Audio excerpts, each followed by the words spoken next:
following is a presentation of the St. Louis Chess Club. 10 of Africa's greatest chess players compete in Abidjan as Vivendi presents the 2018 Côte d'Ivoire Rapid and Blitz Invitational.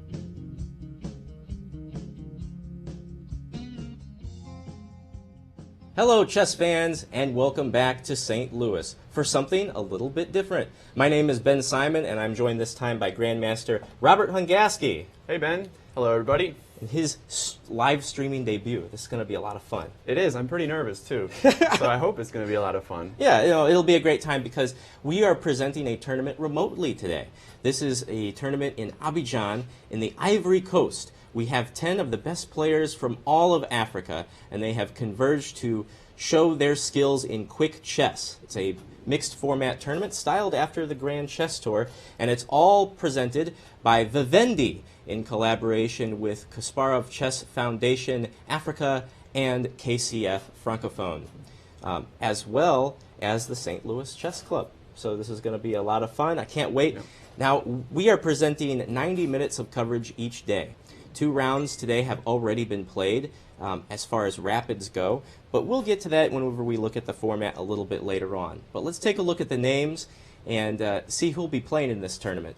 Robert, we have 10 nations represented. There's no doubling up here.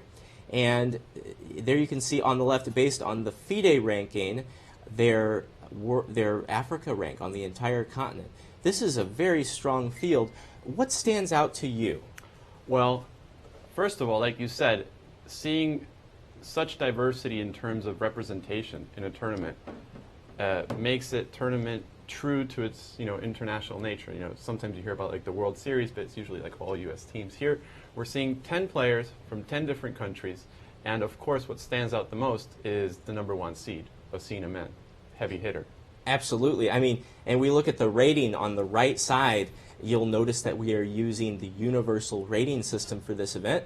That was the system made famous by the Grand Chess Tour, and it is the super group of chess ratings. Let me say, this rating is a measurement of performance across all time controls. So how appropriate we use it for this Rapid and Blitz event.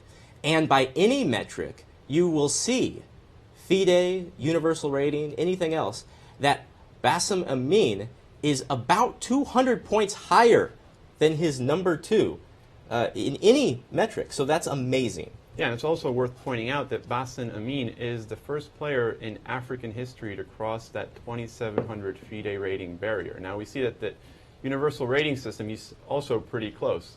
But maybe you can explain a little bit some of the differences between universal rating system and FIDE system. Right. So the universal rating system, like I said, is a measurement along all time controls. So it's saying that all classical, all rapid, and all blitz games have value. But that value is different, and it's on a scale. Okay? There's no cutoff at 30 minutes. There's no cutoff at 1 hour. It's all on a sliding scale. So instead of having 3 different ratings for 3 different time controls, you just have one rating that weighs it all. Exactly. Gives you just like it's not an average of other ratings. It's not. Okay. It's not an ELO rating that resembles it, but it is different, entirely different in its calculation. But we'll talk about that more later on. Now, this tournament has mixed time controls, as I said. Here's the format. We'll be going at it 5 days strong. For the first 3 days, we'll have rapid chess. For the last 2 days, we'll have blitz chess. We're in day 1 right now. The time control is game in 25 with a 10-second delay. When it's all said and done, you will see 1 round robin of rapid being played. 9 games for 10 players, 9 rounds for 10 players. Each game is weighted 2 points, and this will play out through the 27th, today, tomorrow, and the day after. Now, you were asking earlier about why is the game worth 2 points? Yeah, I get confused easily, so I ask a lot of questions. Like with the rating systems, when I see something new, I really want to make sure I get what it's about. So I see that each game is worth 2 points as opposed to, I guess, 1. So if you win a game, you get 2 points. Right. And if you draw, you get 1. Exactly. And if you lose, do you get half? 0 points. Oh man, that's pretty rough. You get nothing for losing. All right. Okay. So, but that is because we have a blitz portion, and we need to weight it because I think most chess players would agree that rapid games are worth more than Blitz, just because you have more time to think. They are more skillfully played. Let's take a look at the Blitz. It's a game in 5 minutes with a 3-second delay. And it's a double round-robin event to be played over 2 days. That means that on Saturday you will see one full round-robin of Blitz. Man, that's exciting. And on Sunday you're going to see the same thing. Each game is worth 1 point, the typical scoring, 1, and then a half for a draw and a 0 for a loss. So they're going to have 9 games in 1 day, so that would be 9 points up for grabs. Yep, they'll start every half hour. Yeah, it's going to be intense. And you can see all of that at chess24.com and join the conversation on Twitter with hashtag AfricaChess. So, they don't actually use Twitter too much in Africa, I'm told. Really? Yeah. It's about time we change that. Yeah. We'll see if we can change the Twitter world after this event is over. Now, we have already started play today. This is the third round we're about to start at the top of the hour. But the other two rapid games, other two rapid rounds this day have already ceased. So if we have them, I'd like to take a look at the standings going into round 3 of the rapids so far. Now, to be expected, well, look who we have at the top, but it's not a total blowout. It's not a 4-0 deal. Right, because at first you look at these standings and you think, oh, 3 rounds, 3 points, you think he won all his games. But we have to remember that with this point system, He just won it 1.5. he just won 1 game and I guess drew 1 or drew 3. But I think he won 1 and drew 1. And that means he lost 1? Or drew 3. We don't have the breakdown yet. We can take a look at that maybe a little bit later on. Actually, no, because this is after round 2, so he won 1 game and he drew 1. That. Yeah. So we're getting ahead of ourselves. We are. Coming in at the middle of the day, man. Yeah. We're just getting ahead. Yep. Okay, so these are the standings so far, and it's very important to get off to a good start, hit the ground running, so to speak, because when you get to the Blitz rounds, we'll kind of know where everybody stands. Mm-hmm. We have seen Rapid and Blitz tournaments in the Grand Chess Tour in the past, where Wesley So is just destroying the field, and then you go into the Blitz and it's a formality kind of. So it's much harder to regain ground in the Blitz portion because of the halving of the points. Yeah, and also Wesley is a pretty good Blitz player, so it's not like he's going to be too worried about going into the Blitz portion. But, right. But yeah, I mean, considering that the rapid games are weighted more heavily, this is a great opportunity to really create that little buffer going into the Blitz portion. So we've set the stage so far. We've got 10 hungry players looking to make their name, some of whom on the world stage for the first time. Mm-hmm. But they're not playing for free. They've got some good prizes. There's money involved? Yeah, there's some money involved, Robert. I know, right? Oh. So, keep talking. Let's take a look at what's on the line. The prizes for this event. It's a $15,000 prize fund, which I have been told by the organizer, Graham Jurgensen, who is the head of KCF Africa, that this is probably the richest prize fund in any African quick tournament ever. So this is a big deal. The first 5 places will be going home with an incremental prize there. You see of $1,000 each one. And the grand prize, the champion of the African chess tournament, the Côte d'Ivoire Rapid and Blitz, will be leaving with $5,000. So good stuff to look forward to, Robert. Not a bad chunk of change. Now, I see we are beginning the games in about 6 minutes, and we don't have a live feed of the tournament hall for you as of yet, but we'll be working on that as the time goes on. So while we're waiting for the games, has there been anything that's stuck out in your mind from the games that have happened so far today? Yeah, absolutely. I'm impressed by the craziness of the games. I mean, these are fighting games. And you're looking at round 2, huh? I am looking at round 2. Do you want to start with round 1? I mean, they're both pretty crazy. Hey, I'm giving you the floor here. Yeah, let's take a look at this game from Slim Belkhodja and Mokhlis El Anani. And we were talking about Basan Amin as being the player to watch, but Slim Belkhodja, he is, I believe, the first grandmaster in African history. Right. So another legend in the field. So let's take a look at this game. It started with e4, c5, knight e2, knight c6, knight c3. So we have a chameleon variation, but this started going off the rails pretty quick. I mean, look at after g3, we see h5, and this is what I was talking about. This is not the exception in the tournaments from what I've seen so far. All players are going all out. So after h3, e5, bishop g2, d6, d3, white sort of castled into this attack on h5, which at first I thought was a little bit optimistic, because usually when your opponent is attacking you on a flank, you probably want to castle the other way, right? And generally, I don't know what your opinion is on castling, but I consider it a defensive move. So if I have more useful things I can do in the meantime, like finish my development, for example, I'll consider a move like bishop e3, which I know I want to make. So after bishop e3, if black goes knight d4, I'm still going to delay my castling, and I'll go queen d2. And like Magnus Carlsen likes to say, I can always pull the emergency brake and castle queenside if I see things getting a little bit too ugly on the king side. And sure enough, in the game, white castled. And after knight d4, f4, black went for the kingside attack with h4.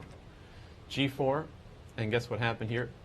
Knight takes g4, sacrificing a piece to open up some lines on the white king. After pawn takes, bishop takes, and black gets two pawns for the knight. And I'm not so sure if the attack is winning. I don't think it's winning, but in a rapid time control, this is probably not an easy position to be handling with white. Definitely much more comfortable as black. White goes king h2, hoping to use the black pawn h4 as a shelter for his king. E takes f4, rook takes, bishop h5. And this is what I was saying. There's no clear path of attack for black.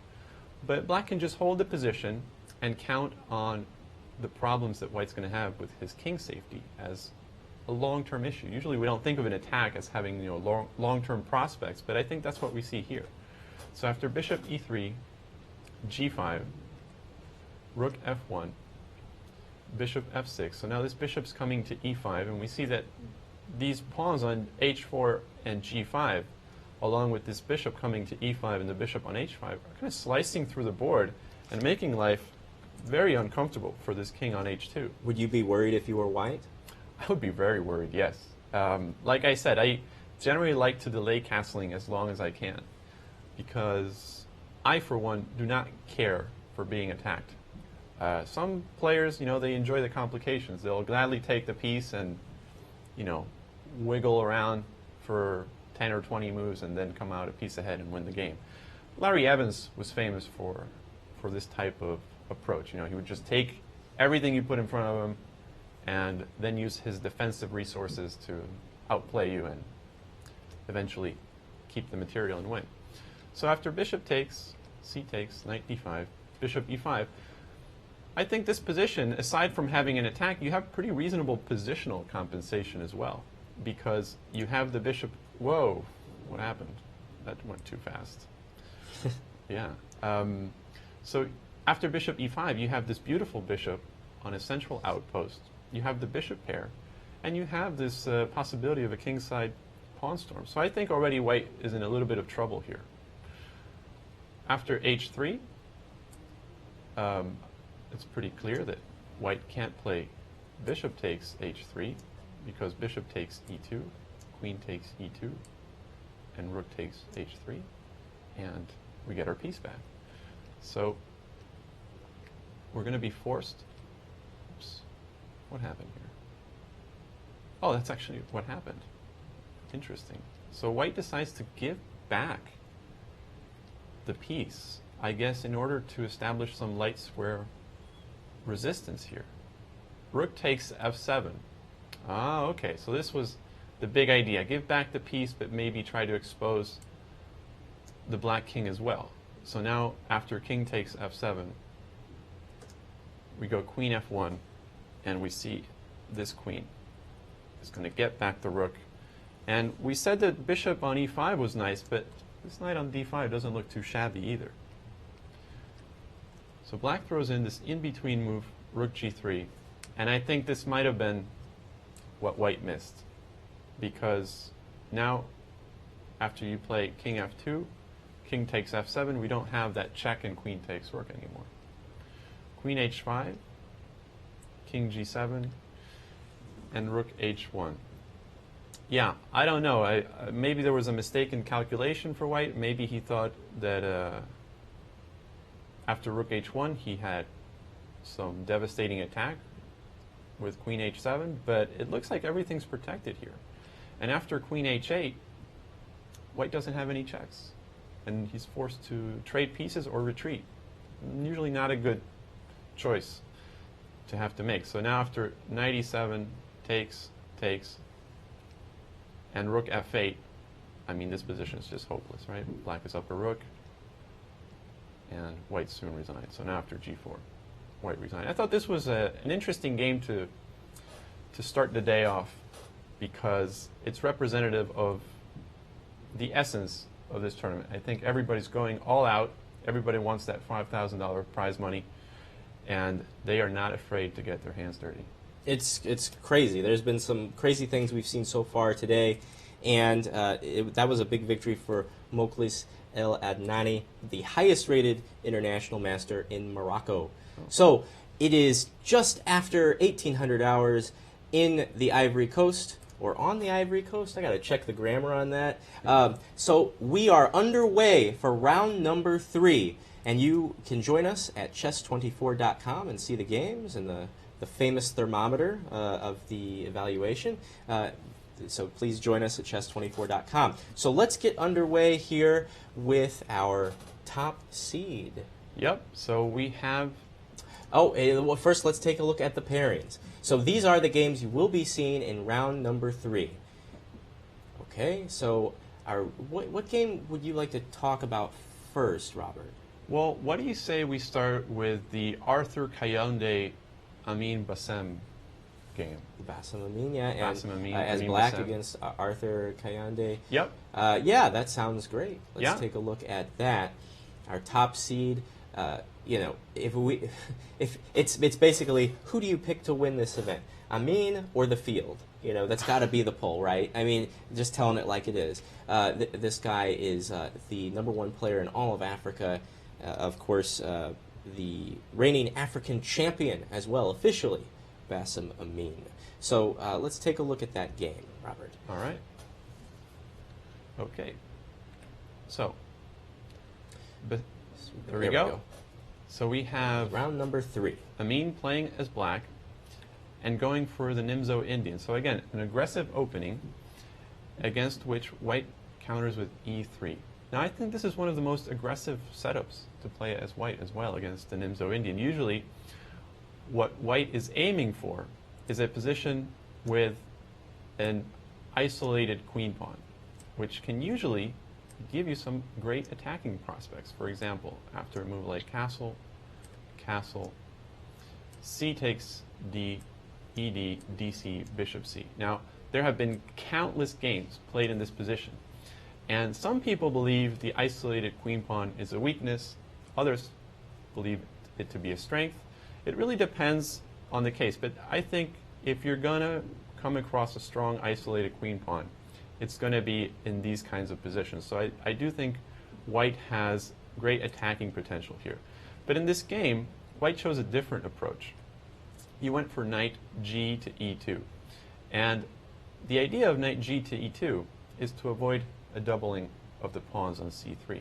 Because after a while, black got tired of getting attacked with the isolated queen pawn. So there have been some lines, well, actually, this is called the Hübner variation, where after, I believe, knight c6, bishop d3, castles, or actually even bishop takes c3 right away. Black doesn't open up the position, but rather sets up a blockade along dark squares. And when the position becomes blocked, it's a lot harder to attack. So in order to avoid these kinds of positions, white came up with the move knight g e2.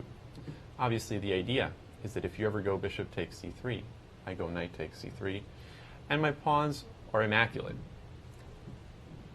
How much is the bishop worth, Ben? Well, officially 3 points. Officially 3 points? I think the knight is worth 3 points, but I like to assign a little bit more value to the bishop. Yeah. I go like 3.5, maybe 4 if I'm feeling crazy. So I need to have a very good reason for trading my bishop for a knight. And usually doubling pawns is that reason that I'm looking for. So that's why the Nimzo Indian is so interesting. So this basically takes the sting out of the Nimzo. Black played b6. And the idea is that if white goes a3, which is what happened in this game, you're not forced to play bishop takes c3. Because now you can go bishop a5, and your pawn on c5 not only puts pressure on d4, but it prevents white from continuing to chase your bishop. So white goes rook b1, renewing the idea of b4, and now queen e7. This is really the first move that stands out to me, because this has been played many, many times by many strong players. And black usually opts for the move knight to a6. A very theoretical move, and actually Rustam Kazimdanov, former FIDE world champion, recently published a bunch of analysis in a DVD about knight a6. So DVDs? DVD. They still make those. I guess they call it a DVD, but you could just, download it from the internet. But I guess you get the physical DVD if you want it. It's good to know. Yeah? You could get it on VHS, too. I don't know if people know what that is anymore. But, great medium. Yeah. So queen e7, maybe not as popular as knight a6, but notice it's the same idea. This game is revolving around the fight for the b4 square. So after bishop d2, black castles, and this is as far as the game has gone, right? Or do I need to refresh? Try double-clicking it. Double-clicking? Okay, oh, there we go. A few more moves. Whoa. Let's go back a little bit. So after queen e7, bishop d2, castles, d5. So when you look at this position, Ben, what do you see? I mean, what are some potential problems that white could have here? White has prevented black from doubling the pawns, but in exchange, black has achieved something. This took a lot of time to do, right? Preventing bishop takes c3. I mean, we spent moves on knight e2 and bishop d2. And black is more developed, yeah. Yeah, exactly. So black has a big lead in development. This is not something you're going to hear too often, right? Usually white gets the first move. He gets to develop quickly.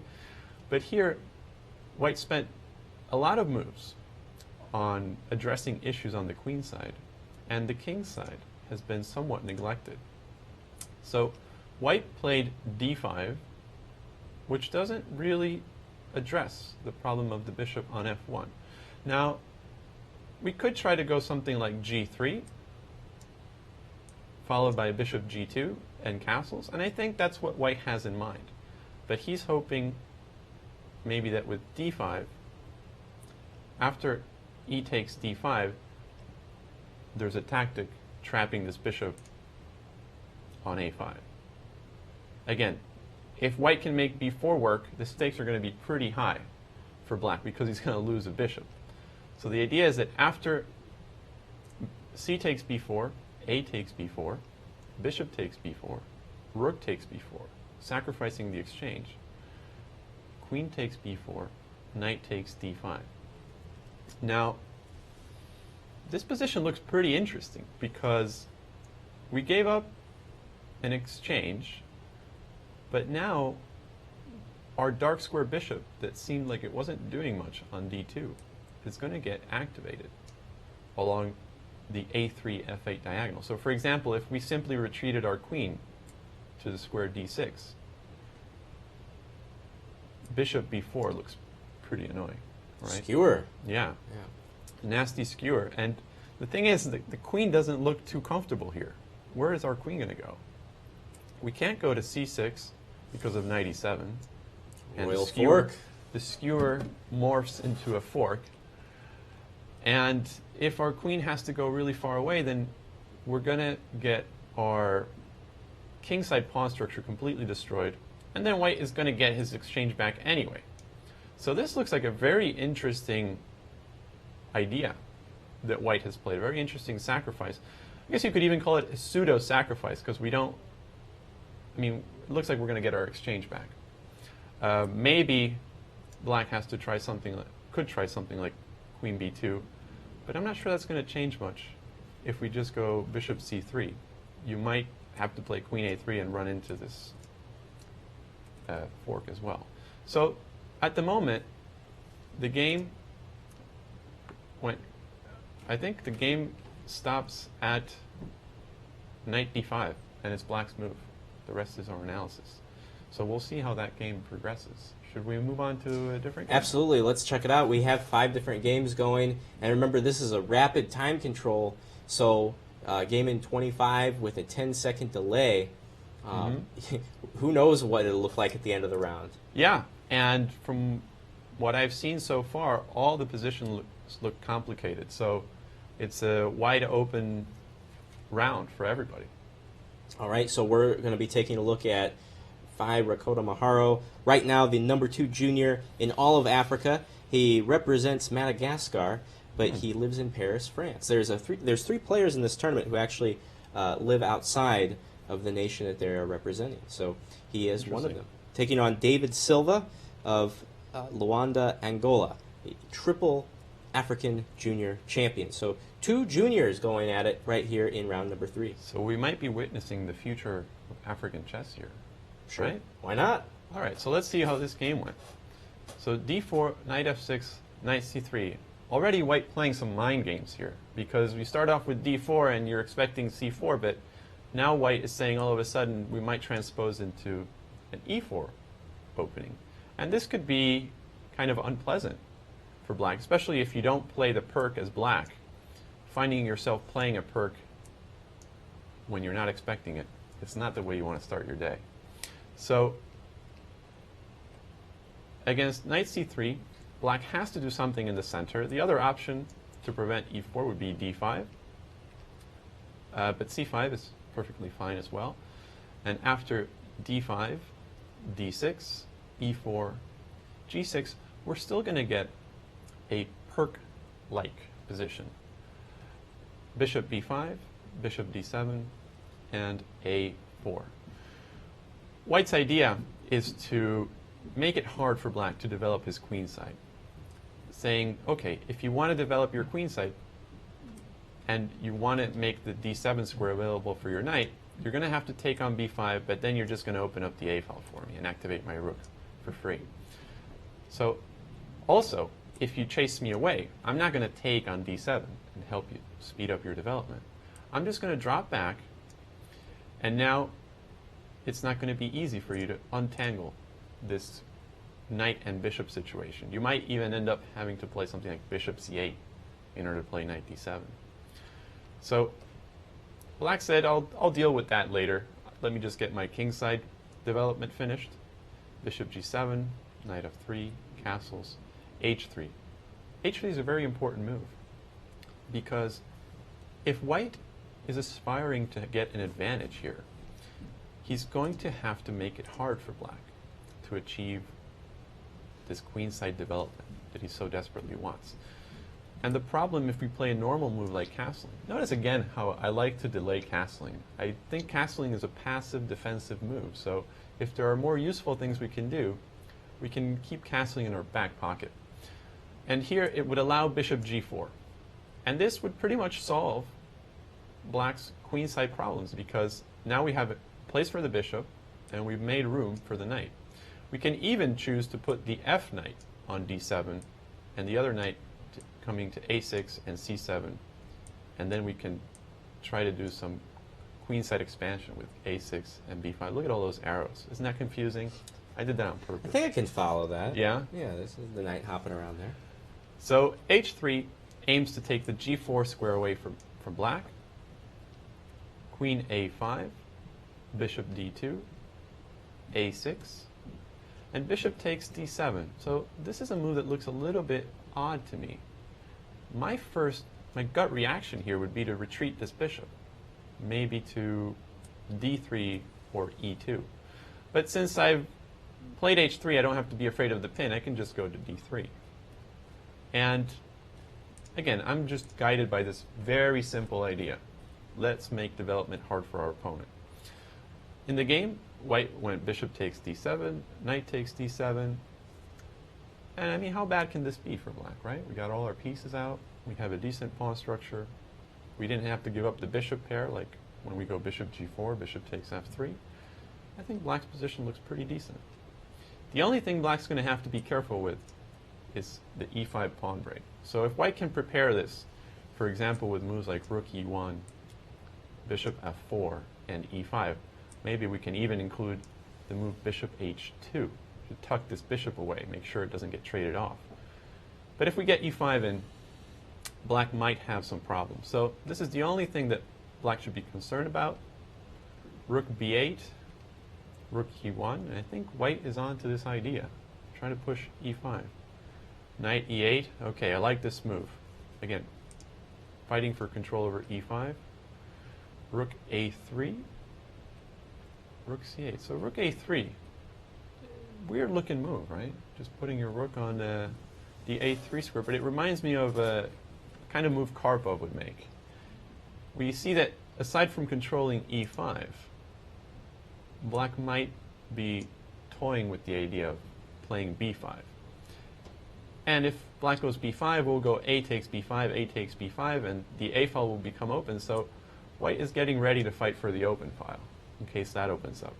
Of course, I mean, is there a risk here, though? Because as Jen Shahadi would call it, that's a rover, the rook up and over.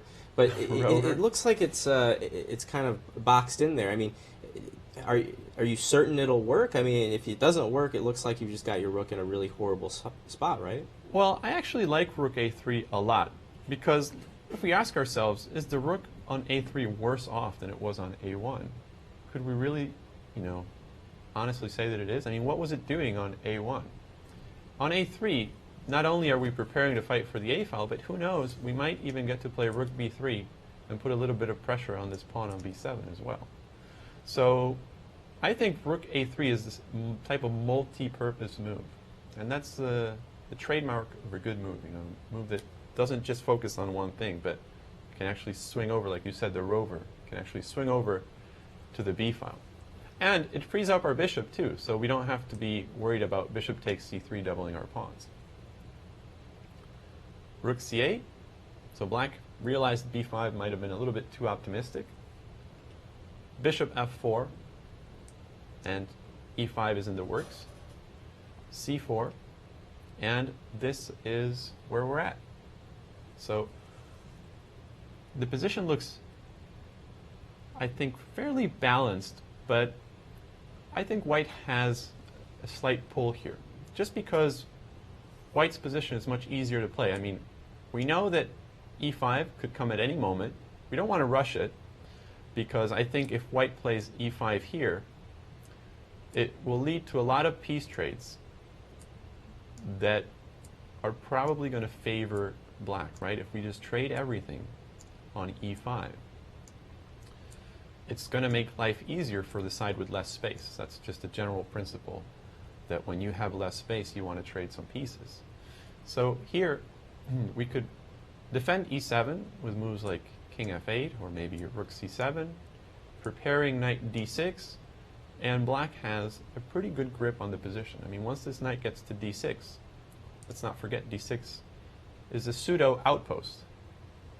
An outpost is simply a square that we control with at least one of our pawns, and our opponent can't control with any of his pawns. Now, I said pseudo because there is the potential that this pawn on c2 could eventually get to c5, but that's not going to happen anytime soon, right? So that knight is going to feel pretty comfortable on d6. So since e5 isn't threatening right away, it makes me feel somewhat optimistic about black's chances. But of course, white has many other moves that he can try to play.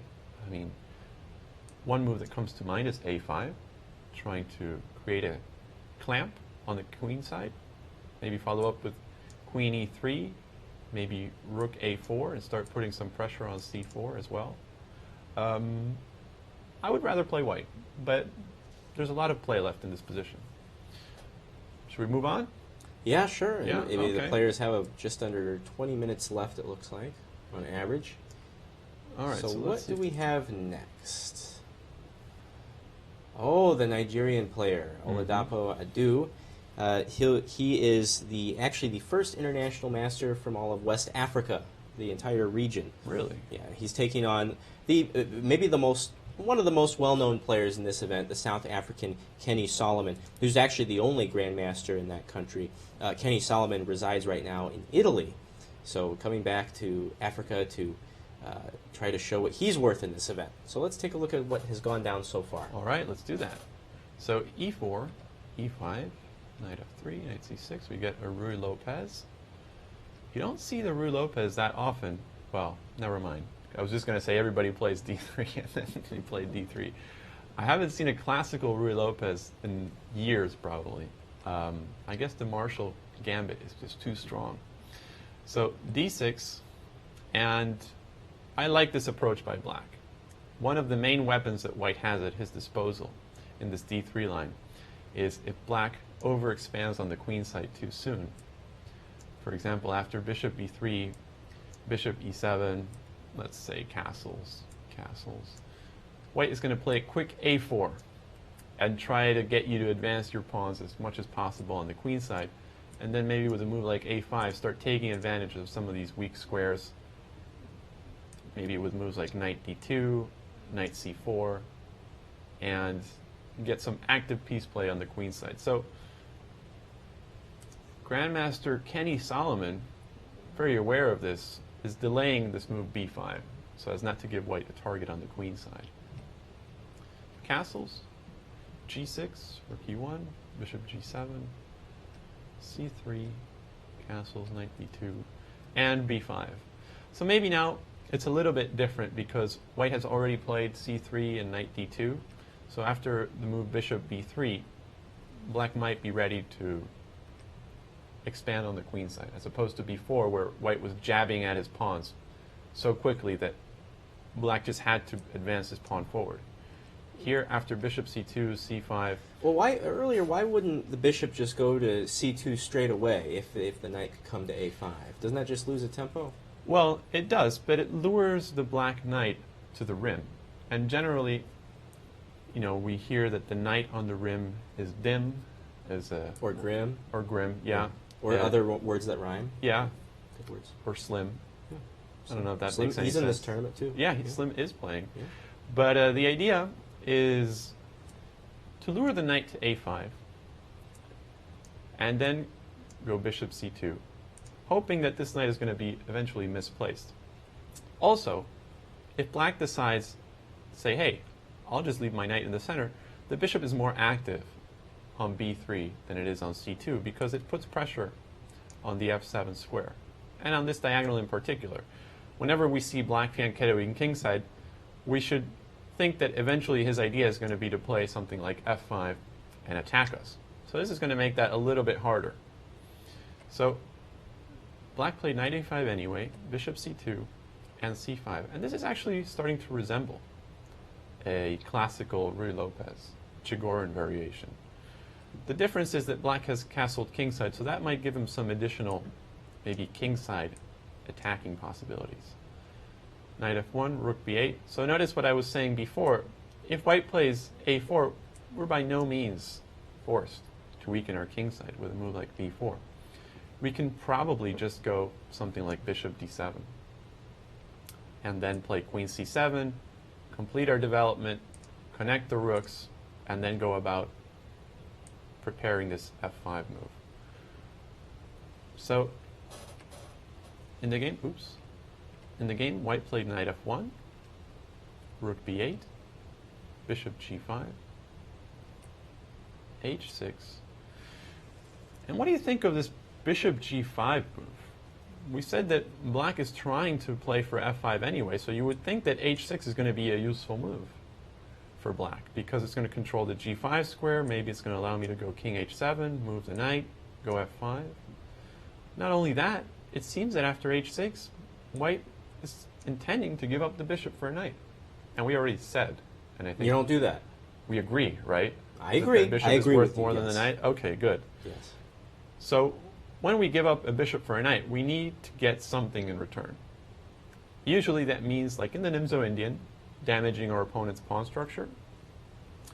In this case, we don't really damage black's pawn structure because it's already kind of damaged. We see that there's a weak square on d5. So the idea of bishop g5 is to eliminate the defender of the d5 square. Well, in this case, white played bishop d2, but the normal idea when white goes bishop g5 is to take and then follow up with knight e3 and use the d5 square as a pivot point for our pieces. For example, if black plays bishop e6, trying to take d5 under control, this would be a bad change in the pawn structure for white, because now white would get doubled pawns and it would become much, much easier for black to play f5. I mean, we could simply go queen d8, f5, and get our kingside rolling. So white wants to occupy the d5 square, but not in a way that is going to allow black to change the pawn structure. So what we could do is start off with a move like b4, and if takes, knight c6, we can go a3 and prepare the move bishop b3, which is going to increase our control over d5. So I'm not saying this is particularly good for white. In this case, black's position looks quite reasonable, but this is a standard approach whenever we see the d5 square as a potential weakness. So let's see what happened in the game, because after bishop g5, h6, white doubled back, played bishop d2. Why did you do that? That's a good question. I'm thinking that white is happy to have provoked h6, thinking that this could be a potential weakness later, but also preparing some play on the queen side based on moves like b4 and a4. Now, when I first learned the game of chess, I was taught that we develop our pieces towards the center and that the center is very important. But later I realized that this is maybe not completely accurate. We definitely want our knights close to the center. For example, the knights on f3 and e3 would be very good, because knights are short-range pieces. They can't move as fast as bishops. But bishops, you want them pointing to the center, but not necessarily occupying the center, because they're easy targets. And like we said, we don't usually want our bishops to get traded for knights. So I really like the d2 square for the bishop. Notice how these arrows point to both sides of the board. So whenever your bishop is operating on both flanks, you can be sure that your bishop's doing okay. In fact, it would be very interesting for white to play something like queen c1 and bishop d1, and then both bishops would be pointing to both flanks. I am a fan of this bishop arrangement, d2 and d1. I think they're kind of tucked away, so they're safe, but at any moment they can spring into action. So I think that's maybe the reason behind bishop d2. So let's see what happened. After knight c6, bishop b3, knight a5, bishop c2. Uh-oh, move repetition. And look at this. Black refuses to repeat moves. Bishop e6, knight e3, knight c6, bishop b3, queen d7. Black completed development, and it looks like he has decent control over d5. In fact, I think one of black's main ideas in this position is to play the move d5 and start gaining space in the center. I mean, if he can go d5, d4, black is going to find himself sitting pretty, because white's position looks a little bit cramped. It's not so often that you get to see black with the space advantage. So white plays knight f1, hoping that this will deter black from playing d5, because now the rook is putting indirect pressure on e5 along with the knight. But as we'll see, black plays d5 anyway, and white goes knight g3, because after e takes d5, knight takes d5, and we see that this pawn is well protected by the bishop and the knight. Not only that, the move e takes d5 has exposed a target for black, this backward pawn on d3. So black can actually prepare a move like rook d8, and then the knight's going to retreat from d5, maybe to c7, and we're going to have some problems defending d3. So white decides to keep the central tension, so to not make any rash decisions, and after knight g3, c4. So I think it's fair to say that black has gone on the offensive already. E d5, queen d5, dc4, bc4, bishop a4. And this is where we're at.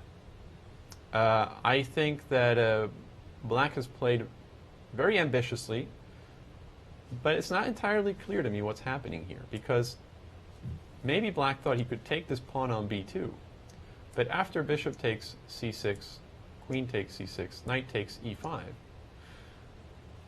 this position looks pretty decent for black. He has the bishop pair, he has an active rook on b2, I think overall more active pieces, but at least white is not feeling so cramped anymore. Nevertheless, I don't think this is a good position for white. Maybe white can, maybe black can just move the queen to somewhere like b7 or b5, and I think he just has the bishop pair and more active pieces. So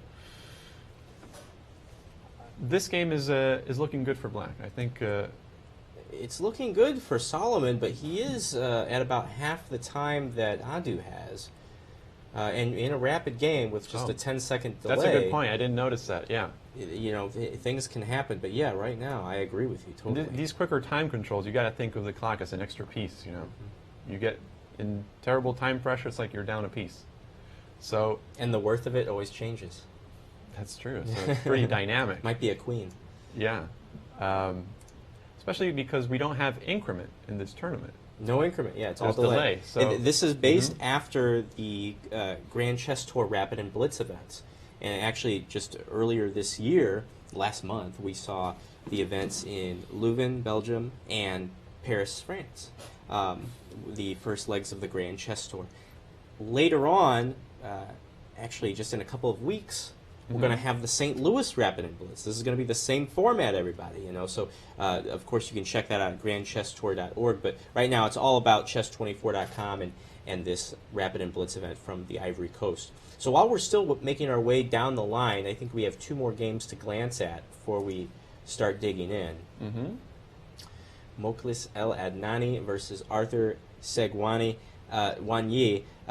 You must excuse my pronunciation. I haven't been able to hear from the players themselves on how to pronounce their names, so hopefully a lot of them are phonetic. I might be making a fool of myself, but we'll get them right eventually. So let's take a look at this game. I think we can strike a deal. I'll pronounce the first names, and you do the last names. Like, I'll do Arthur, and you can do his last name. All right, let's do it. Okay. All right, so let's see what happened here. E4, E5, knight F3, knight C6, bishop B5. So we have another Ruy Lopez.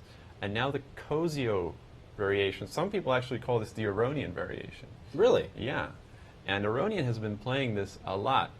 And I think some of his most famous games in this line were played in the St. Louis tournaments, whether Sinkfield Cup or Rapid and Blitz events. It's not surprising. Yeah, it's, I think, an accurate reflection of the current paradigm in chess theory, which is not necessarily to play main lines, but rather to choose practical lines. So if you study the Marshall Gambit, for example, theory starts on move like 15 or 20.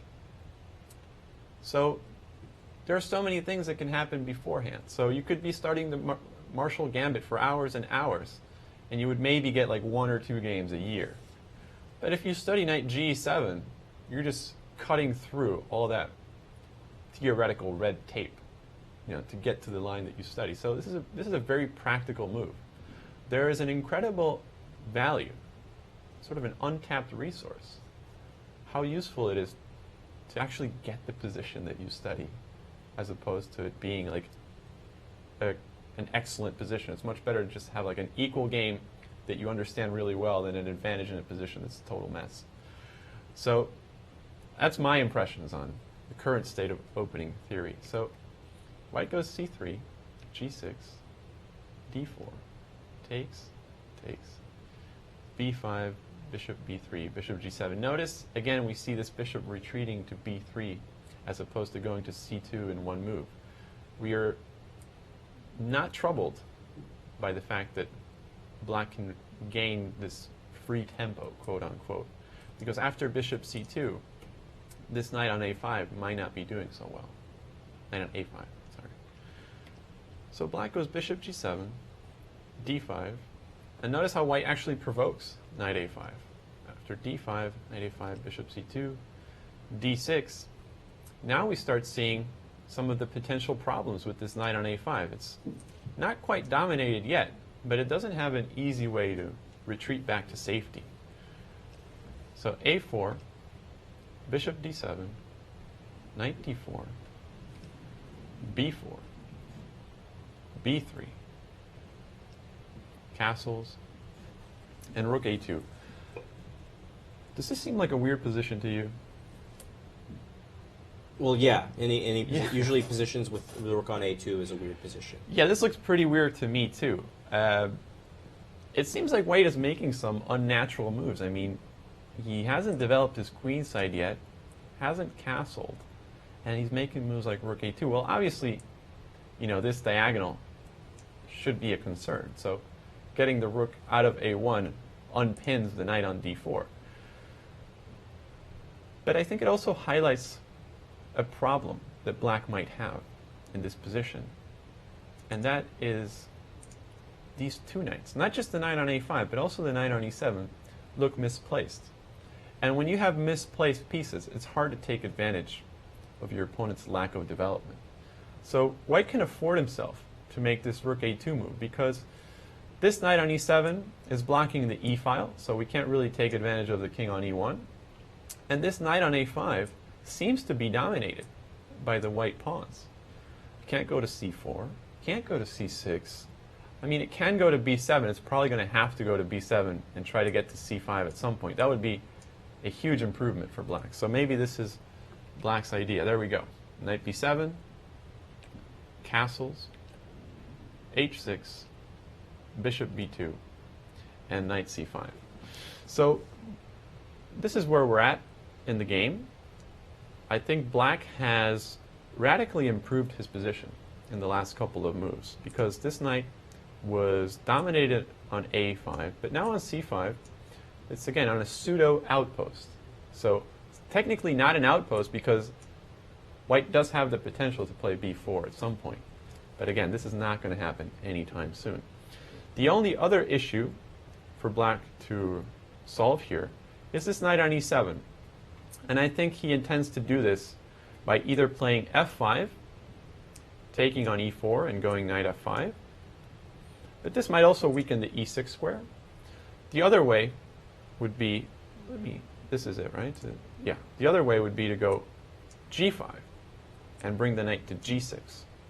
So this would be less of a commitment in terms of weakening your pawn structure. It's strange, right? Go g5 and say that doesn't weaken your pawn structure as much, but really you have much better control over f5 than you would over e6. So if I was white, I might consider a move like, the most natural move would be knight d2. And here, I don't know if to go f5 or to go g5. If e6 is not a problem, then f5 should be fine. But otherwise, maybe the move g5 could be interesting as well. And maybe after knight c4, we could try knight g6. And yeah, I don't know. Maybe f5 is not looking so hot here. Maybe white can also try to use this outpost. This is a full-fledged outpost on c6. Land a knight there. So yeah, maybe g5 is not as good as I thought. Maybe we just have to go f5 and just make it a messy game. Has this been played? I don't think so. I think the position at the moment is at knight c5. The rest I kind of made those moves. Okay. Yeah. Let's see. We have. So we're down to our final game. Final game. Final game. Is this it here? No. We haven't looked at Mohamed Hadouche and Slim Belkhodja. Oh, that's right. Did we? No, we didn't. Where is it? Where Have is you just that? gone in order from top down? I did it completely random. Oh, just so it would making be it hard for yourself. Yeah, exactly. Oh, okay. I enjoy a challenge, but That's I found crazy. it. Look at that. Yeah. All right. Well, Mohamed Hadouche is one of 3 grandmasters from Algeria. He resides in his home country in Algiers, and then Slim Belkhodja, who I've been told we may not actually get to talk to him throughout the duration because he is not doesn't have English as a first language. Doesn't speak it too well.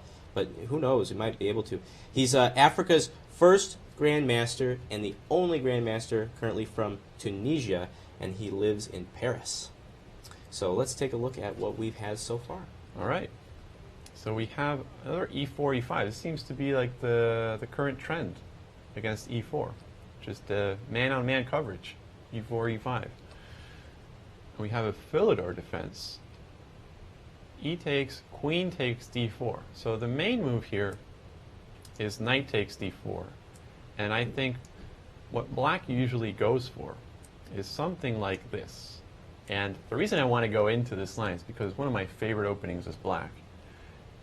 And I want to share one of these general principles. I'm so fond of general principles. They make life so much easier on me. I don't have to think. I just do stuff that looks right. And it usually is. So most mistakes come when you have to start thinking. My coach used to tell me you got to think with your fingers. So in chess, that would be the equivalent of like muscle memory in sports. Oh, okay, all right. So after castles, for example, rook e8, rook e1, bishop f8. This is how I like to deal with bishops. I think the opening is the worst part of the game for the bishop because it gets in the way of everything. So in the opening, what I try to do is I try to get the bishops out so that I can bring my rooks to the center. And once my rooks are centralized, I love putting the bishop back on its initial square because now it doesn't interfere with the rook. It's not vulnerable to attack, so it's tucked away nice and safe on f8. And when the moment's right, it'll spring into action, maybe with a move like a timely d5. And then this bishop's going to come out to c5. I can say with certainty I've never done that. The concept is bizarre to me, but it makes sense that you explained it that way. Yeah, and I think that you see this type of concept in a lot of games, but not a lot of people articulate it in that way. Mm-hmm. So trying to articulate complicated maneuvers in simple terms is how I go about chess. And I recently played a game where I took this strategy that I just applied on the king side and applied it on the queen side as well. Let me just show you really quick what I would do. I would go something like knight d7, bishop f4, knight e5, h3, bishop d7, and guess what I'm going to do after bishop d7? Am I excited about putting a bishop on d7? Did I just complete development and my bishop's amazing now? You're thinking of rook c8? Not quite, because rook c8 would take the square away from the bishop. So what I want to do is after queen d2, I want to go queen c7. And after rook d1, I want to go rook d8. And if you, whatever you do, then I'm going to go bishop c8. And look at this. Okay, all right. Are you feeling me now? I guess so. Yeah. Don't the rooks look nice? Yeah. They're just pointing at the center. They are. And look it's getting some air support from the bishops too. And the knights are centralized. So we keep our knights physically in the center, but we keep our bishops away from the center but pointing at it so that they don't get attacked. Did I go off track here? A little bit. A little bit, yeah, just a little bit. I'm looking at the notation. It's pretty obscene how far off track you went. But all right, back to the game. All right. I digress. Anyway, queen takes d4 is another approach. Yeah, after all that, bishops belong in the back rank, huh? That's the new principle. Yeah. Yeah. I'm trying to, make it stick. So queen d1, a6, bishop a4. So notice we have a certain trend regarding the appreciation of the pawn structure, right? Black doesn't want to allow white to double his pawns on c6. So we're playing knight e7 in the hopes that white will do something ridiculous, like, let's say, knight c3, and after a6, white's going to have no choice but to give up the bishop pair. And again, when we give up the bishop, we usually want to at least damage our opponent's pawn structure. Not something we would be achieving here, because this knight e7 maneuver allows black to keep healthy pawn structure. So white goes queen d1, and after a6, bishop a4, knight g6. Castles, bishop e7, knight c3, all pretty normal development. h3, bishop e6, rook e1, queen d7. Knight d5. So I think white is getting a pretty comfortable position without doing much here. I mean, we put this knight, as Nimzowitsch would call it, the sentinel on d5, taking advantage of the fact that bishop takes d5 is just going to drop a piece after ed. And what is black going to do? Where is he going to put his bishops? There's a maneuver here that you can try, and that is to go rook a to e8. This is what happened in the game. And the idea is that you're going to tuck the bishop away on d8. Now, you could have saved yourself a lot of trouble by using my approach and going rook f8 and bishop f8 and rook a d8 and bishop c8. But this is going to be a similar idea, because after c4, black goes bishop d8. And again, the bishop is away from the center, but remember what we were talking about a couple of games ago when I said I like my bishops on d2 and d1? Yes. Because they point to both sides of the board? Well, I think that black is trying to do something similar, because this bishop on d8 has the potential to strike on both sides. And, okay, the bishop's not on d7, but it's on e6, which is a pretty decent square, because it also controls both sides of the board. So black has a solid position. He is a little bit cramped, but it shouldn't be too bad. And now b5.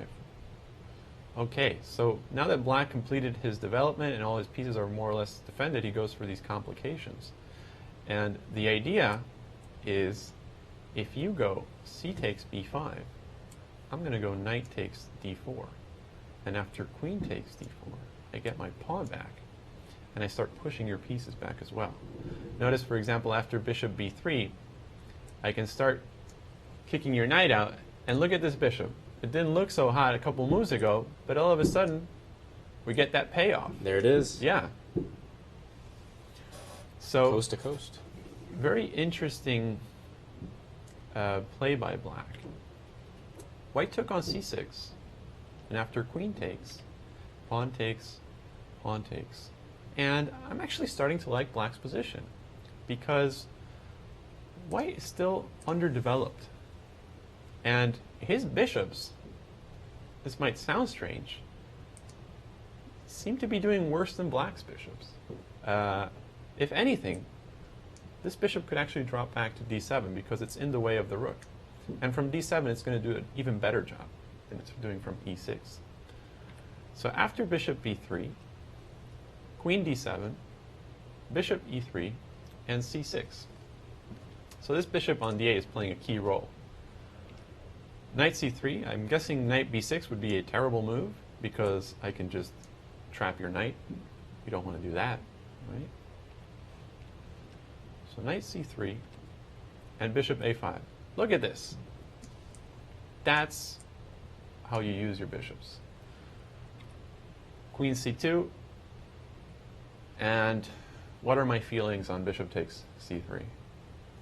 I'm being told that there is a result, actually. Let's take a look. Yes, indeed, Kenny Solomon has defeated Oladapo Adu. Let's take a look at what happened in that game. Yeah. So where did we leave off in this game? Oh, that's right. This crazy kind of Ruy Lopez game where we were talking about the position after bishop a4. So black ended up winning this position. I was kind of optimistic about black's chances here. And we had only looked at rook takes b2. In the game, black went for knight d7. I guess he wants to take on b2, but he doesn't want to lose the e5 pawn. So knight d7 keeps this pawn very well protected. White goes b4, trying to shake this pressure loose on the queen side. And now f5. I've been talking a lot about bishops today. I'm sorry. There's nothing wrong with that. There's nothing wrong with that. So I think I should talk a little bit about knights now. Sure. Did you know that knights usually feel pretty uncomfortable if they're sitting in front of their pawns? Well, now that you mention it, it makes sense. Knights like to be in back of their pawns. The pawn is sort of like a bodyguard for the knight. So in order to get to the knight, you got to get through me, the pawn says. So when you put the knights in front of the pawn, you alter the natural order of things. And the knights can become quite vulnerable, or at the very least dominated by your opponent's pawns. And this is what we're seeing in this game. These pawns on e5 and f5 look very threatening to these knights, particularly this e-pawn, because black is threatening to go e4, harassing the white knight, and I don't see a good square for this knight. So white goes queen c2. Now I said e4 because f4 looks like a very ugly move, giving white a nice outpost on e4. This is not how we dominate knights. We don't give them outposts. But e4, I'm wondering what was wrong with e4 here. This looks like an interesting move because you're going after these knights right away. Maybe, I don't know, is bishop takes c6 the problem? Queen takes and knight d4, but this looks like a very kind of ugly pawn structure for white. Although maybe our dark squares become weak. I'm not buying it. I think we could probably just go king h7. Black's position looks very good here too. But let's see what black had in mind. We went queen d6 in one go. Now rook d1, queen c7. To me, it's kind of a red flag. When you start decentralizing your pieces, I take that as a sign that maybe something is not going right. Like maybe black missed something. Of course, his position is so good that he can afford to play some passive moves. But usually you always want to be pushing forward. Right. Not dropping back. So a3, bishop f7, queen c1, king h7. So I guess black is just taking his time. He knows he has more space. And when you have more space, usually it means you have more time. h4. And there we go, e4. So this is the move I was expecting a few moves ago. But now, okay, bishop f4, queen c8. Oh my goodness, what is this?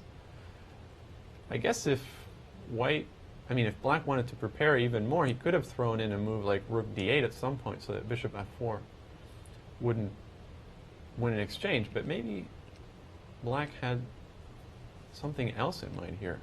Oh no, he just sacked the exchange, just like that. Knight d4, knight e5. Oh, I see. So the idea is to use this super outpost on d3 for the knight. I'm guessing these types of speculative sacrifices, if black's position looks good, are even more powerful when you're dealing with a rapid time control. Robert, sorry to interrupt. We have yet another result. As the players are getting into time trouble, we know that Ricardo Maharo, the international master, has defeated David Silva. That is what we anticipated could have happened. And so that has happened. Right now, Kenny Solomon stands at 3 out of 6 possible points. So he's even on the day. And Ricardo Maharo is a very impressive 5 out of 6, live leader. So excellent. All right, so what do you say we see how Solomon ended up bringing a whole point home in this game? After knight d3, takes. He seems to have gotten a lot of compensation for this exchange because we have this protected passed pawn on d3 and these tremendous bishops. Again, it's all about the bishops. Queen d2, knight d7, h5, knight e5. So things got a little bit crazy on the king side, but it looks like the bishops are able to take care of business and defend as well as attack. So knight g4, knight takes e4, maybe a move made out of desperation because it looks like bishop e5 is coming, and maybe the black queen can try to break in through d8 and h4 and h2. So white gives up a piece, and wow, no, this is completely hopeless position. 3 minor pieces for a rook, and we still have this protected passed pawn on d3. Yeah, this game is pretty much over. So not too many surprises here. Okay, very nice game by Solomon. Who else did you say had finished? Move on to that game. Besides Solomon, Ricardo Maharo has defeated David Silva, and then Andrew Kayande has drawn with Bassem Amin. Ooh. And that game actually looked like white was winning for a little bit, and then it petered out into a draw where Amin was able to force it a threefold. Yeah, let's go back to the Amin game because we had left it off after the move knight takes d5. So Kayande definitely not intimidated by his high-profile opponent and going all out in the opening. And look at this. What is this? Just sacrificing the queen. Oh, we didn't consider this move. Knight takes d5, bishop takes queen, knight takes. What is the piece count here? So we have a rook and a knight, and how many pawns for the queen? 1 pawn. Rook, knight, and pawn for the queen. Interesting. I've never seen this position before. Knight c3, bishop b7. Somehow I just think like white is up at queen. I don't really see the big problem in white's position. Bishop e2, bishop c6, castles, a5. All right, so maybe black is going to create some queenside problems. We have this outside passed pawn, and we have some interesting outposts on c5 and b4. Do you know what knights love more than apples? Outposts? Yes, absolutely. So maybe we can get 2 knights on 2 outposts, and wouldn't that be nice? Queen d4, knight a6, queen takes, a4. This makes me unhappy as black because I wanted 2 outposts, and after you chop down my b6 pawn, I no longer have an outpost on c5. Well, maybe if I go d6, but this d pawn, really its job is to protect the bishop. So after a4, queen d4, a3. Okay, so this pawn on a3 might be a problem.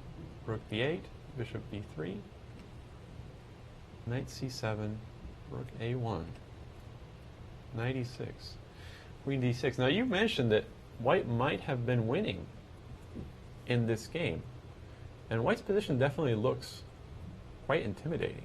I mean, the queen is centralized on d6, can't really be kicked out, and I'm thinking that something like knight b5 could happen at any moment, because if white is able to shut down the queen side, then the queen is just going to rip through black's position. So after rook b7, f4, I like this just to give the king a little bit of breathing room. a2, f5, knight f8, queen d2. So white really wants to get rid of this a2 pawn. The problem is that if you ever take this pawn, you might get pinned forever, right? For example, rook a3, if you go bishop takes a2, I would think that after a move like rook a7, you're going to have a very hard time getting this bishop out of here, or getting this rook out of here for that matter. So white goes queen b2 and knight c2. Wow, nice shot. So obviously you can't go bishop takes knight because your queen is hanging. And if you go queen takes, which is what happened in the game, I go rook takes. And apparently you can't go knight takes a2. Now, what would be the problem here? I don't know. I would chop down that pawn the first chance I got, but I guess it's not easy to move now, right? let's say I just make a move. What are you going to do as white? You have... Yeah, you still have the mega pin there. I mean... Yeah, and it's crazy because if you look at the material, white has even improved his material situation because he has an extra pawn now, whereas before he was down a pawn. But you can't move, right? You can't move the knight. Can you move the rook? For example, can I just go something like rook f1? Oh, this is funny. I can just like keep... You still can't move this knight. Because of knight c1, I don't know. I would have been a little bit worried about just giving up my a2 pawn like that. But after rook takes e3, I'm guessing this knight is coming into the game, and it's still not easy for white to get this knight into the game. So white went knight d5, and after bishop takes, pawn takes, rook c3, queen b2, and here we had a repetition of moves. I guess this makes sense. I mean, if white tries to play for a win here with a move like queen to f2, how would you play here, Ben? Well, so black to play and win. Check out this. Bam. Oh, nice. Yeah. Yeah. So now you take a knight queen, and unfortunately, you have no good way of protecting the back rank, so you have to give up your queen, and now black is just up a piece. So, Amin pushing all the way, even though he was, missing his queen, he got a lot of compensation. Yeah, I was definitely going to request that we talk to Andrew Kayande at the end of the round before that result. We still have two more games going on. It looks like with just, seconds for... Oh, okay, that game's a draw. Mohamed Adouche and Slim Belkhodja have drawn. There's one game left. Let's take a look at it just for the sake of being live. It's El Adnani versus Segwani. It says that it's still live. I'm not sure if just the result hasn't registered yet. But it's not going to be live for long because black just lost a rook here. Right. So this game's probably been resigned. It's no, that's that. They put the kings incorrectly, probably. Yeah. It's tough being an arbiter sometimes. You got to know which way to put things. Yeah, and you tell them once, you tell them twice, they still don't get it. Absolutely. So what I've been trying to do over here is connect with our friends on the Ivory Coast via the magic of Skype and try to get a couple of players on the line here. So we're going to try to interview... who do you think we should get? Kenny Solomon?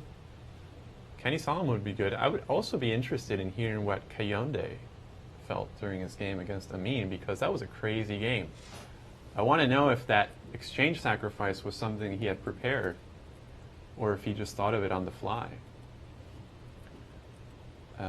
Just to pull up that position. This d5 followed by b4 move, setting up the exchange sacrifice. Right? Rook takes, and now knight takes d5. Really putting all the pressure on black, and in fact, black came up with this solution of sacrificing the queen. And I think, black barely held on in this game. I think he was, if anything, on the defensive for most of the time. Oh, what does this say to you so far? I mean, that we had given Amin too much credit, that anything can happen in a rapid game, because he didn't just run away today like everyone might have thought he would. Not at all. I mean, I was very surprised to see him go for this approach. But in a way it makes sense, because when you're playing a higher rated, more experienced player, usually the battleground they want to take you to is to these quiet games where they can outmaneuver you. I mean, grandmasters are pretty good at maneuvering for endless periods of time with seemingly no goal in mind. I mean, that's basically my life philosophy. So your best shot is to go for the knockout. So in that regard, white's opening choice and then his exchange sacrifice make a lot of sense, because it muddied the waters, but it also looked incredibly dangerous. So I think this is the way to really try to do some damage to Amin in this tournament. So I understand that we are going to be talking to Kenny Solomon first. So let me attempt to get... This is all live right here, folks, so bear with us. The connection was quite good last night. Let's see if we can do it today. So it's just... Where's my little video camera? There it is. Oh, dear. You hear that? Skype is very cheerful. All right. Let's see what we have here. Do we have Kenny? There he is. There's Kenny. Hey, let me. I'm going to unmute the speakers here. Control room. Okay, I think it works. Yes, it does. Hello, can you hear us? Yeah. Wonderful. Congratulations, Mr. Solomon, on your victory today. Ben Simon and Robert Hungaski here in the studio talking with South Africa's only Grandmaster, Kenny Solomon. Kenny, before we get to the game, what does this tournament mean to you? This is something we've never done before, and we're proud to present it. What does this tournament mean to you? Oh, well, I think it's the first of this format in Africa, and it's a good experience to play with a 3-second delay, 10-second delay, and 3-second delay in the Blitz. It's interesting, and I think it's a unique tournament. A unique tournament for all of us that are participating in Africa, and yeah. So can I shoot a couple of questions at Kenny? I'm happy to be part of it. Yeah. Robert has a few questions for you. Can take it away? Can you Robert. see me? Can you see me? He can't see you right now. The computer doesn't turn that way, but he can hear you. All right, Kenny. This is Grandmaster Robert Hungaski. Big fan. Been following your games. I was hoping I could ask you a couple questions about your game. Sure. So there were two moments. All right, let's try bringing the board up here. There was two moments that I thought I knew what you were going to play, and you didn't. One was after you played c4, d takes c4, b takes c4, bishop a4. Did you think about rook takes b2? Oh, c4. In the last game we played, I was playing black. I went c4. Yeah. He played ed. Yeah. And I went. I went queen takes d5. Yeah. Yeah, and then the b file opened up, and you could have played rook takes b2. I didn't play rook takes b2. No. I was worried about bishop c6. Okay. Queen c6, knight takes e5, and some queen c1 ideas. Oh, okay, I see. So if we move the queen away, queen c1 maybe, and h6 is hanging. All right, and then later on in the game, once you got a fantastic position, after you played f5, you played this move queen d6, and you retreated your queen to c7. Yeah. Yes. Was e4 a possibility instead of queen d6? Yeah, I saw I saw pawn e4. I was worried about bishop f4 and rook b to d1. First okay. d1. Interesting. So and after I takes, saw my queen getting stuck in the middle of the board, and I thought, okay, I shouldn't try to calculate. Oh, okay, no, that makes a lot of sense. I completely missed that idea of bishop f4. So later on in the game, you sacrificed the exchange, and you got a fantastic position, a lot of compensation, right? Actually, I missed bishop f4. Yo, you missed. So you saw bishop f4 when it was really hard to see it, and then after queen c1, you missed. Well, fortunately, your position was so good that it didn't really change the evaluation too much. With pawns on c4 and e4, I think I have enough compensation, and I think it was actually a mistake for white to play bishop captures the rook on b8. Oh, okay. So it gave me a lot of control on the dark squares and possibility of knight jumping to e5 and to d3. Yeah. So I think black just has a huge spatial advantage with both pawns on the fifth rank, e4 and c4. I think he should have kept the bishop on f4 and just keep the bishops on a4 and f4. They're quite strong. Maybe just move the knight.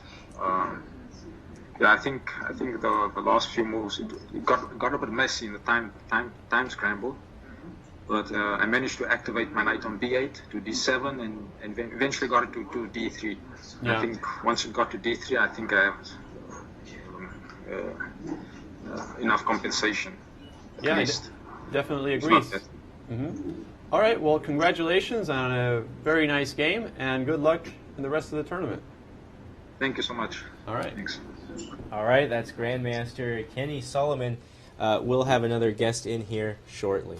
So, wow, the magic of Skype. Look, I'm impressed by the little things in life, and that's one of them. Okay, we're You think able like to talk the internet is a little thing in life? It's like live video conferencing. I mean, what's oh, better, okay. right? No, it's great. It's awesome stuff. I just did my first interview. I'm pretty happy about it. Yeah, it was very good. I'm Congratulations. Thank you. Even though they couldn't see you, they could hear you, and that's what's important. Yep. Right now, we have our second guest, though, on the line, Andrew Kayande, who just took on Bassem Amin. Andrew, welcome to the show. Thanks for being here. And I got to ask, am I saying your last name correctly? Yes, at least you tried. Well, how do you say it for us, please? Andrew Kayonde. Kayande. Okay, thank you Kayonde. very much. Yeah. We're doing our best here. So what does this spectacular tournament mean to you? Well, it's a first of its kind, where you have top guys from Africa all playing and from their respective countries. So for me, it's showcasing the best that Africa can offer, and to me, it's a big privilege to be participating in this event. So you are the four-time Zambian national champion. Today, you took on the top-ranked player in all of Africa. What were your thoughts going into this game? So actually, I'm the 60th. I have won the Zambian Championship 6 times. 6 times. Pardon me. I'll have to update that. that. Okay. So I recently played Basim in the African Individual Championship. And like today's game again, I was a queen up. Okay. So going into the game, I was a little bit confident. I felt my chances weren't that bad looking at the previous game I played against him. All right. Well, Yeah, so Robert would like to take you through the game here and talk about some points. Hi, Andrew. This is Grandmaster Robert Hungaski. I was following your game along. Really exciting game. Okay. I was hoping I could ask you a couple of questions about the game. No problem. So, I was a little bit surprised by your opponent's choice of Queen E7, which is not the main move in that opening, but you answered with a very interesting exchange sacrifice. Now, was that something you came up with over the board, or did you prepare that? How do I put it? He deviated. He's the one that deviated. So it was part of my home preparation. Oh, wow. Until the turn that he took on e takes d5. Mm-hmm. So until that moment, I think he deviated and he blundered an exchange, queen exchange. Oh, okay. So is he forced to give up the queen in that position? It's the best continuation in that position. Mm-hmm. Otherwise, I have enormous attack on the king side. So I think it was a good choice. It was a very practical choice by him. Yeah, because it looks like he does have fairly good control over the queen side, and especially that outside pass pawn can create some problems for you. Because your light square bishop isn't so great, and nevertheless, your position was close to winning at some point. Do you feel like you could have improved your play at some point? Yes. I think the plan. I did not properly play my knight, so I needed my knight to go into the attack. So on c3, after knight c3, I really did not follow up very well, because now I started moving my queen, giving him tempo, and thereafter he started to slowly equalize. So I think I should have played my knight better, probably taken it to f4 and aiming for something to do with g7.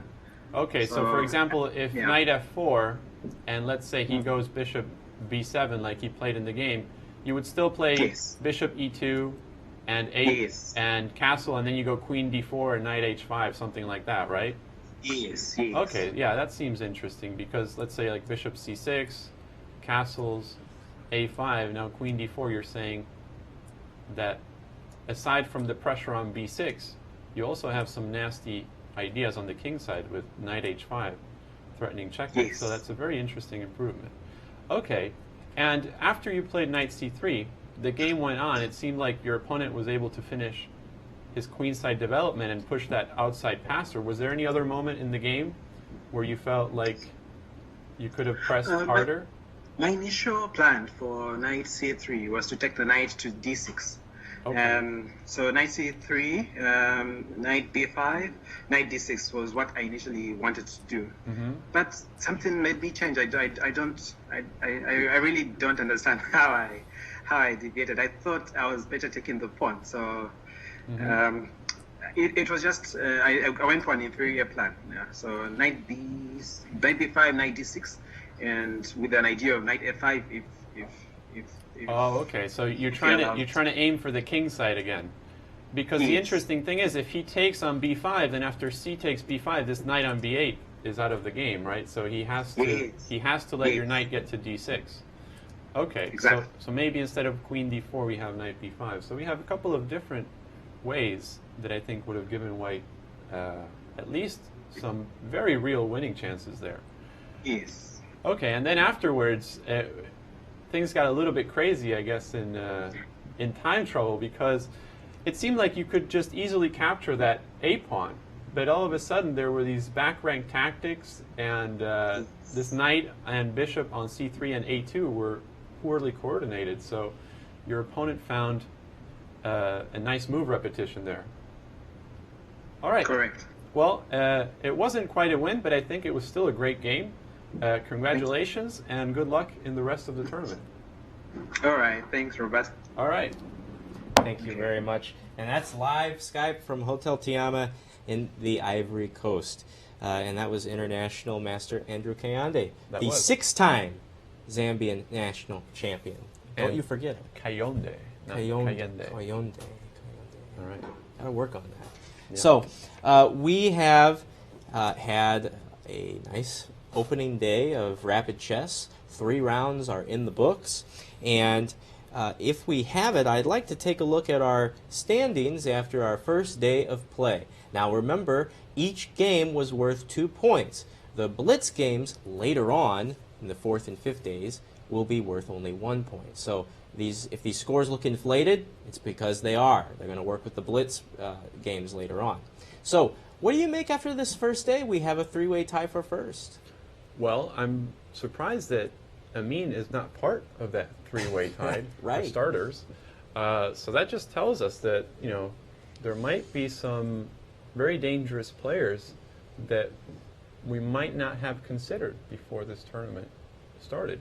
So it's very exciting. And especially because, like we said in the beginning, getting a slight lead now gives you a little bit of a buffer in case of unexpected turns, you could say, in the Blitz portion. Exactly. And everybody, well, 9 of the players have made it on the board in some form or another. And in case you're wondering, that FIDEC on the upper left is the Ivorian Chess Federation. Need to give them a shout out, of course, as one of the hosts of this grand tournament. And anything can happen, Robert. Rapid and Blitz. Yeah, and that FIDEC logo is actually an elephant with a tusk. Did you notice that? Oh my gosh, it is. Yeah. Look at that. There's a little elephant No, right it's there. nice. I'm good at these things. I pick up quick. You already knew that, didn't you? No, I didn't. I just Oh. kind of looked at it and saw the elephant. The graphic designers everywhere are very proud. Yeah. All right. Well, thank you very much.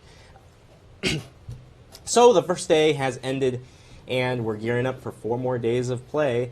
Remember, tomorrow is another day of rapid chess, and then on Friday we will have our final day of rapid, and then Blitz over the weekend, 2 days of that. So join us tomorrow at 12:45 Central Time, 1745 UTC. We're done? Yes. Oh, man. I was just getting started. Sorry, yeah, the games are over. That went by fast. I was having a good time just looking at these games and talking to these guys. Well, you don't have to wait too long, because remember, while our show is only 90 minutes long, the rounds begin a couple hours beforehand. All right. So that would be 3 in the afternoon in the Ivory Coast is when the games start tomorrow, and we'll be on at 17:45, 5:45 in the evening, Ivory Coast time, 12:45 Central Time right here in St. Louis, and we do hope that you join us at chess24.com and on YouTube. So this show was produced by the world's greatest B team. Tammy Hyde is the technical advisor, making sure the stream doesn't drop. Isaac Schrantz is the audio and graphics man. Our technical director today has been Dennis LaRue. My name is Ben Simon. Hi, I'm Robert Hungaski. That was the best thing ever. And until tomorrow, we say so long from the Show Me State. See ya.